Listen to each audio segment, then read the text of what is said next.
pendengar masih dengar. Sekarang kita sudah sampai di bab 13, yaitu failover and load balance. Di sini akan ada beberapa materi yang akan kita bahas. Yang pertama ada konsep failover and load balance. Lalu kita ke materi yang pertama. Nah, jadi konsep failover dan load balance adalah ketika komponen memiliki dua arah ke internet. Jalur gampangnya memiliki atau jalur internet menggunakan dua jalur ISP dengan failover, yaitu satu aktif satu backup, sedangkan load balance yaitu dua aktif secara bersamaan. Jadi misalnya di sini ada satu router yang memiliki jalur ISP1 dan ISP2. Kalau salah satu ISP itu aktif dan satunya tidak, maka itu adalah implementasi dari konsep failover. Tapi kalau keduanya aktif secara bersamaan, maka itu adalah load balance. Lalu materi yang kedua yaitu setup topologi. Jadi di sini saya sudah membuat topologi dan router ISP1 dan router ISP2 ini sudah saya setting IP-nya menjadi IP statik menggunakan IP ini dan IP ini, lalu sudah terkoneksi ke internet juga. Lalu kalau kita akan ke command prompt atau masuk ke Winbox, kita menggunakan yang Run as Administrator.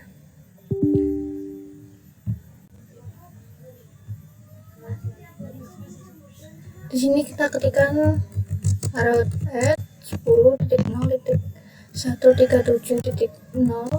mesh 255.255.255.0, lalu IP yang dari PNetlab 192.168.172.132, enter.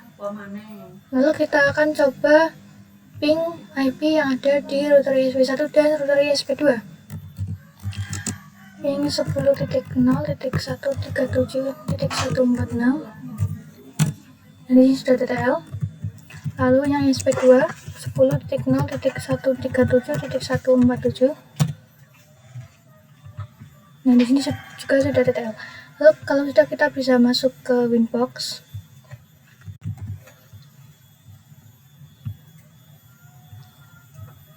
Ini kita masuk dengan admin, lalu IP dari SP1,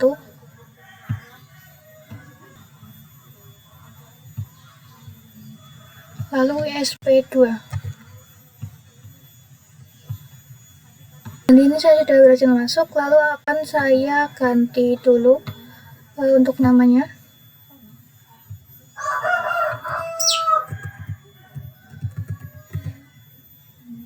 Lalu oke.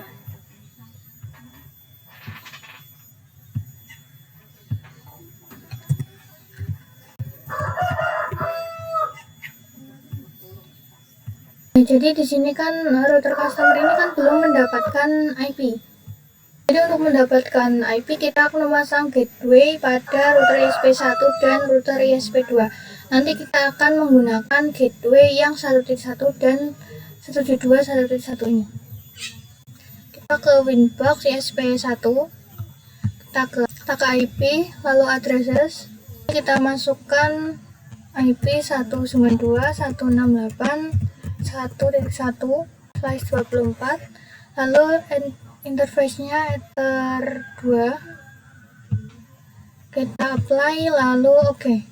Lalu di Winbox ISP2 juga sama, kita ke IP addresses. Di sini kita masukkan 172.16.1.1/24, lalu ethernya ether 2, kita apply, lalu oke. Nah, jadi kita akan mendisablekan IP DHCP yang didapatkan. Caranya ke IP DHCP min client disable number sama dengan 0. Lalu kita akan tambahkan IP secara statik. Kita ketikkan IP address sama dengan 192.168.1.2/24, interface-nya ether 1. Ini untuk yang dari SP1, lalu yang untuk dari SP2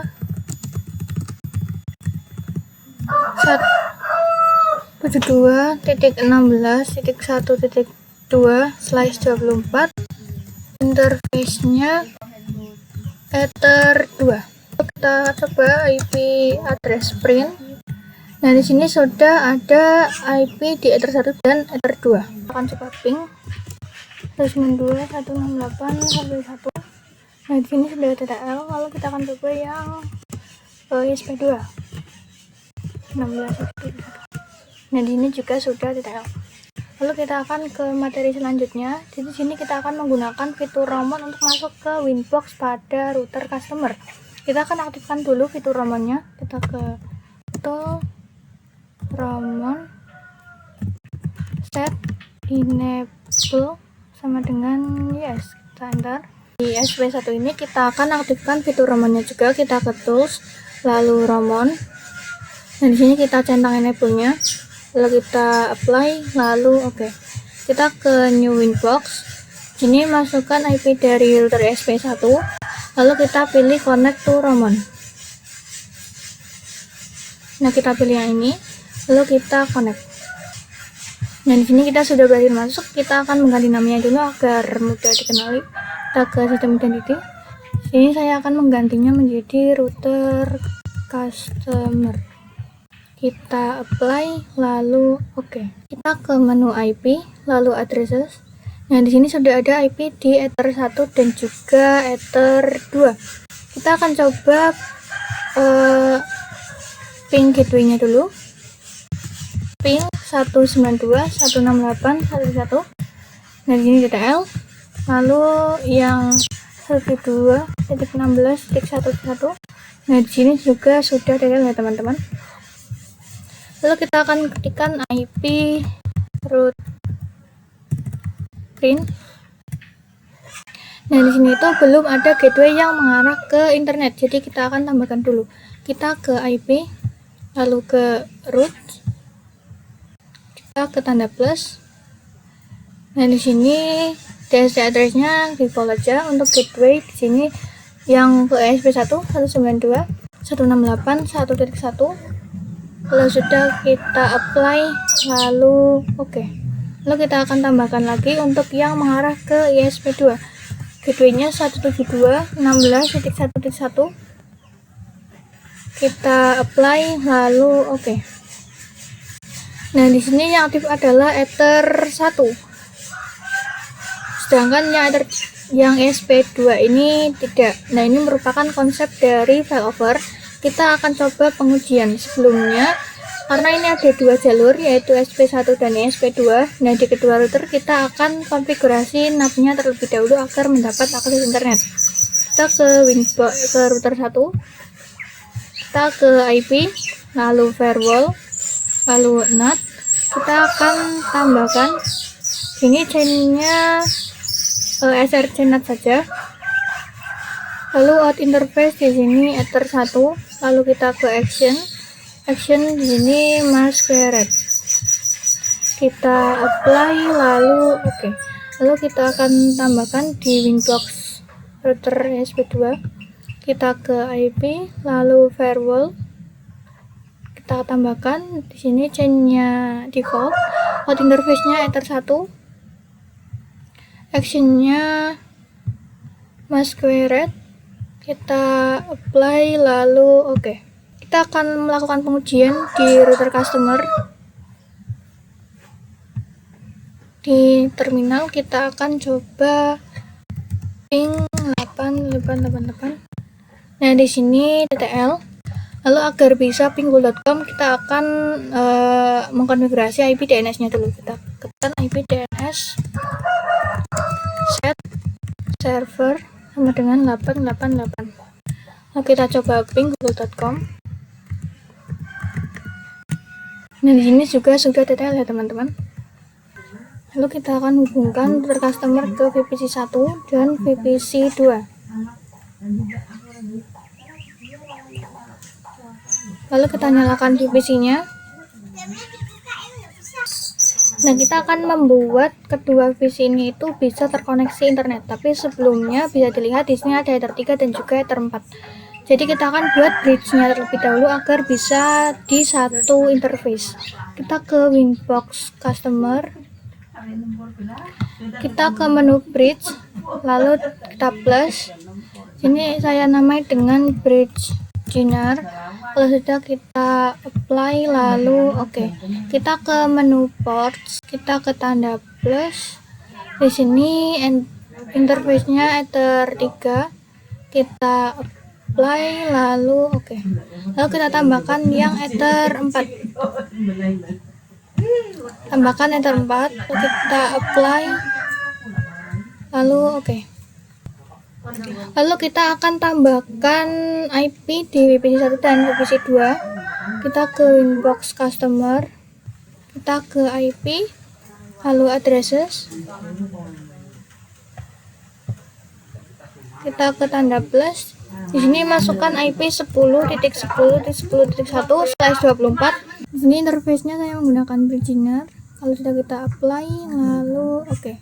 Lalu agar VPC-nya mendapat IP secara DHCP, kita akan konfigurasikan DHCP servernya. Kita ke IP, ke DHCP server, kita ke DHCP setup.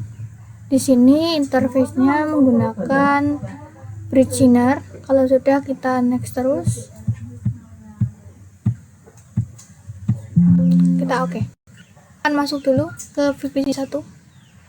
Di sini kita ketikkan IP DHCP.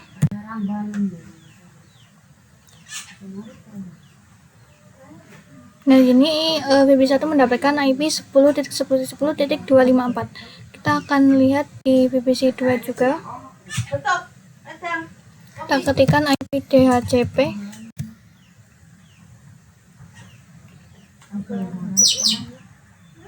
Nah, di sini IP-nya 10.253. 10.10.10.1/24. Lalu kita setting agar VPC 1 dan VPC 2 ini bisa mendapat akses internet. Kita ke Winbox Customer, kita ke menu IP, lalu firewall, lalu NAT, kita ke tanda plus. Di sini chain-nya SRC-NAT, out interface Ether 1, lalu action-nya masquerade. Kalau sudah, kita apply, lalu oke. Kita plus lagi.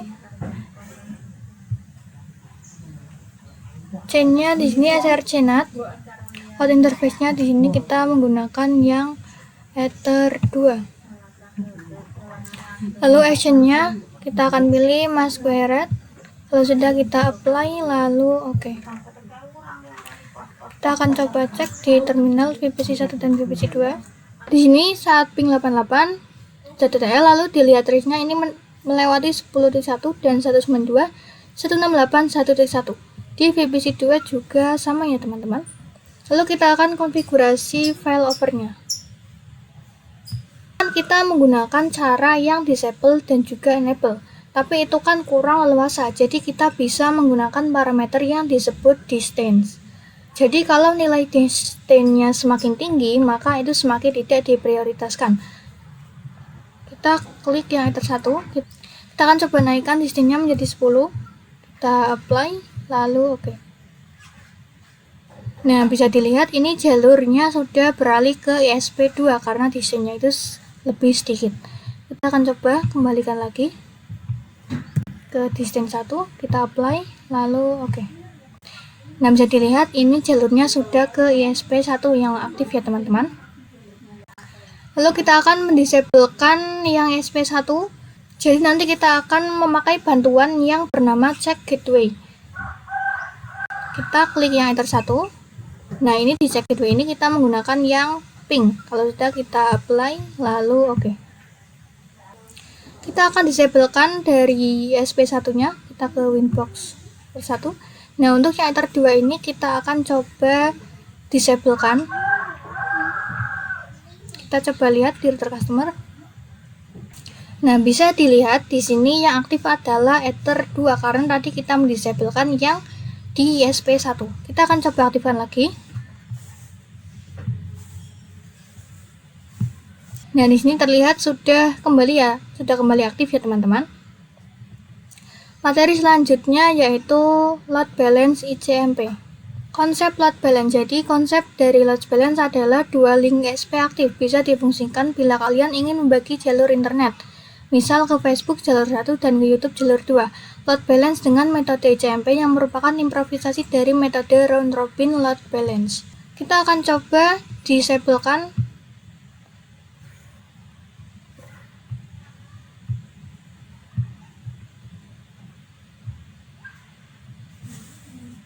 Lalu kita tambahkan. Di sini gateway-nya kita coba tambah 192.168.1.1. Lalu di kolom kedua kita tambahkan 172.16.1.1. Kita apply lalu oke. Kita coba ping 88. Kita akan coba lihat trace-nya ya teman-teman. Nah, bisa dilihat ini juga melewati IP 10.10.1 dan juga 192.168.1.1.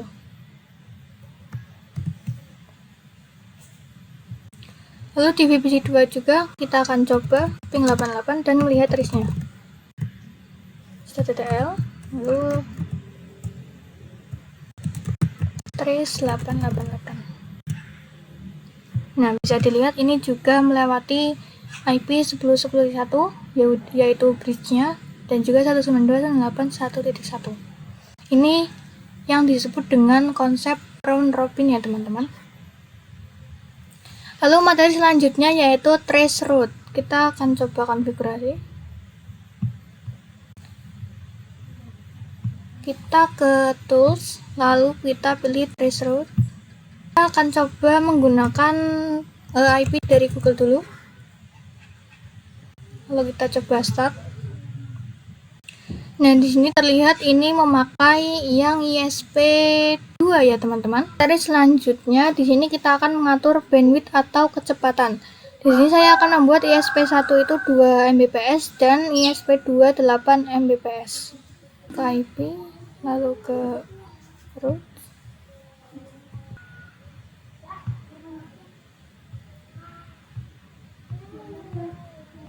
Di sini kita masukkan yang ISP2 itu sampai 4. Lalu kita apply, lalu oke. Kita ke new terminal, lalu kita coba ketikkan IP route print. Nah, di sini terlihat lebih banyak yang ke ISP2. Nah, di VPC 2 ini terlihat trace-nya melewati 10.10.10.1 dan 192.168.1.1 ya teman-teman. Materi yang selanjutnya adalah load balance route rules. Ini bekerja dengan sistem search address. Misal di sini VPC 1 ingin mengakses internet, dia akan memakai ISP1. Sedangkan VPC 2 dia akan melewati ISP2. Nah, kalau menggunakan search address, kita tidak boleh memakai IP dari DHCP. Jadi kita akan konfigurasi secara statik.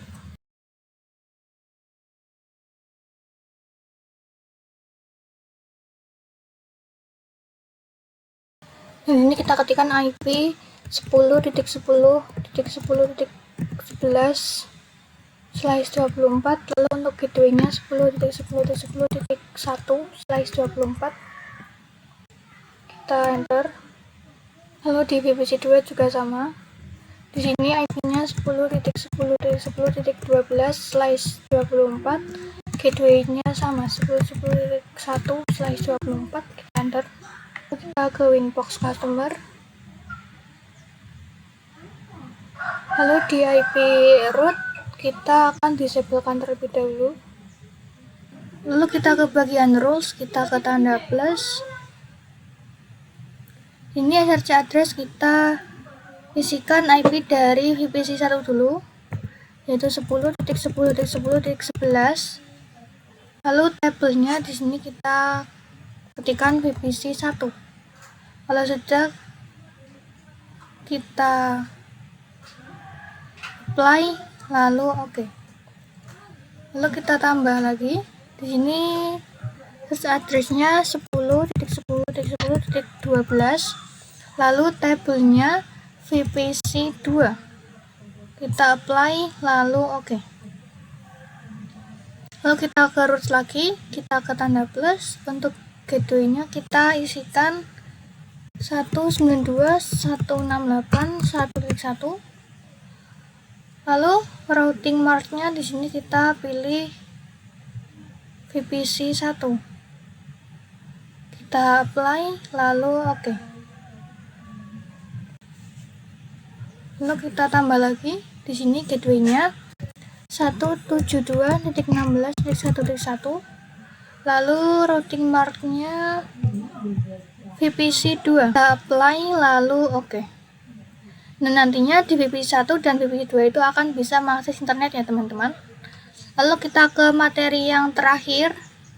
Di sini kita akan hapus semua.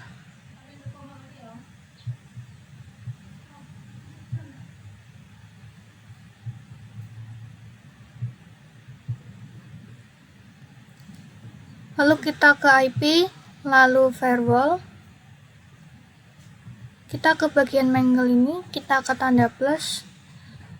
C-nya di sini prerouting, lalu search address-nya kita isikan IP dari VPC 1 dan VPC 2. Kita isi VPC 1 dulu 10.10.11. Lalu action-nya di sini kita pilih yang mark routing. Lalu di new routing mark kita isikan mangle ISP1. Kalau sudah kita apply lalu oke. Kita plus lagi. Lalu search address-nya kita isikan dari IP VPC 2 10.10.10.12. Lalu action-nya di sini kita pilih yang mark routing. Lalu new routing-nya kita isikan mangle ISP2. Kita apply lalu oke. Kita ke IP lalu routes. Kita ke tanda plus. Di sini gateway-nya kita isikan 192.168.1.1. Lalu routing mark-nya kita isikan mangle ISP1. Kita apply lalu oke. Kita tambah lagi gateway-nya 172.16.1.1. Lalu routing mark-nya mangle ISP2. Kita apply lalu oke. Nah, nantinya di VPC 1 dan VPC 2 itu ketika di ping 88 lalu di trace route dia akan melewati ISP1. Begitu juga dengan VPC 2. Ketika ping 88 maka trace route-nya akan menampakkan dia melewati ISP2.